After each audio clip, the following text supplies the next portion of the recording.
I didn't notice the file at first because it wasn't hidden. That was the problem.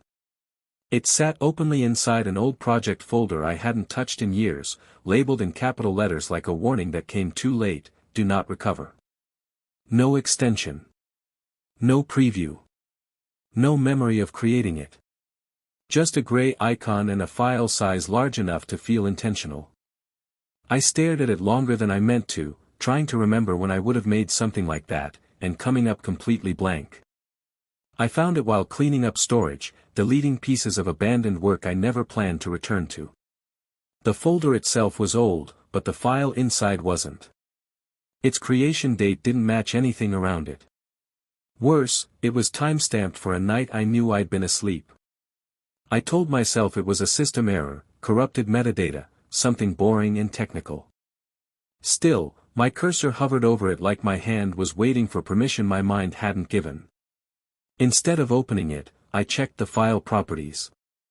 No author. No originating program. The last modified time updated every time I refreshed the window, changing to the exact moment I was looking at it. When I tried to copy the file, my computer froze briefly, then returned an error message I'd never seen before. It didn't say access denied. It said recovery not advised. That should have been enough. I deleted the file immediately. Emptied the recycle bin. Shut down my computer like closing a door behind me. I went to bed convincing myself that curiosity was the real danger, not some broken file. Still, sleep felt shallow, like I was intentionally forgetting something important. The next morning, the file was back. Not where it had been before, but inside a system folder I didn't recognize. The name had changed slightly: do not recover, 1. The number unsettled me more than the file itself. It implied repetition. Versions. Attempts. Like deletion wasn't an ending, just another step. I searched online for the error message, for the file name, for anything even remotely similar. Nothing. No documentation. No forum posts. No archived questions. It was like the file only existed on my computer. When I checked system logs, I found entries referencing recovery attempts I didn't remember making, all timestamped during hours I knew I'd been asleep. I didn't open it. I previewed it. That distinction mattered to me at the time. The preview window loaded slowly, revealing a single grainy frame of video. It showed a room I recognized immediately, my room, but from an angle that didn't make sense. Too high. Too far back. Like it had been filmed from a corner I never look at. Before I could process it, the preview closed itself. The metadata made even less sense. The video length was hours long, but the file size was impossibly small. An audio track was listed but muted by default. When I tried to scrub forward, the window snapped shut, and the file name flickered briefly to recovery in progress before reverting back to its warning. I convinced myself it had to be malware. That was the only explanation that made sense. I ran every scan I could think of. Deep scans. Offline scans. Everything came back clean. No threats detected. No suspicious processes. The file remained untouched, unaffected, like it existed outside the system's understanding of danger. I deleted it again, this time properly. Secure deletion. Overwrite passes. I watched the progress bar complete and felt a brief, fragile sense of victory. Then my computer restarted itself without warning. When it powered back on, the file was gone. The folder too. For a moment, I believed it was over.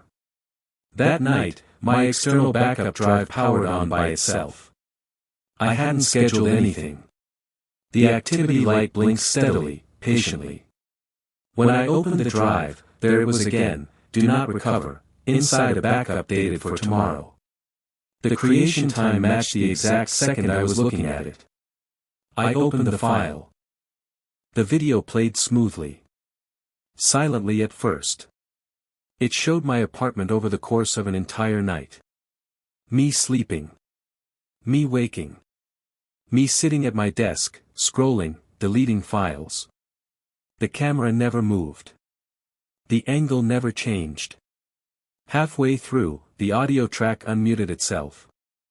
I heard breathing that wasn't mine, slightly out of sync with the visuals. The video ended abruptly, cutting to black at the exact moment I first noticed the file. Text appeared beneath it in plain system font, "Recovery successful." My screen dimmed, and for a second, my reflection layered over the black frame, like the video hadn't fully let go of me. After that, more files began appearing. Not warnings anymore. Numbered clips. Short fragments from places I didn't recognize but somehow felt familiar, hallways, stairwells, empty rooms that felt adjacent to my life. Each one marked as recovered. Each one listing me as the source. That's when I realized the file wasn't recording my past. It was reconstructing it. Filling in gaps. Restoring moments I hadn't documented, hadn't remembered clearly. The system wasn't spying. It was restoring something I had lost, or removed. I disconnected everything. Power.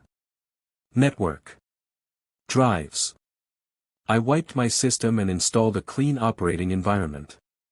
For a few hours, everything was quiet. Empty. Then a single folder appeared on the desktop with no download prompt. Inside it was one file. This time the name had changed, Recovery Complete. The video inside was short. Just a few minutes. It showed me sitting at my desk, staring at the screen with an expression I didn't recognize. I spoke directly to the camera. Calm. Certain. I warned myself not to interfere again. Not to interrupt the process. I said some things needed to be remembered exactly as they were. That's when it clicked. The label wasn't a warning meant for me now. It was a message for me then. A reminder left behind after something went wrong. After something had been lost and needed to be restored. Carefully. The system wasn't malfunctioning. It was following instructions I had given it long ago. I stopped deleting the files. I let the recovery continue. Each fragment brought back pieces of time I couldn't place, decisions, conversations, moments of certainty I no longer possessed. It was unsettling. But it also felt like becoming whole again, even if I didn't like everything that returned. There are no more files marked "Do Not Recover" now. Just one folder, quietly growing, labeled with my name. Sometimes I wonder what would happen if someone else found it. If they tried to open something that was never meant for them. But the system is careful. It only recovers what it's told to. And it remembers everything I tried to forget.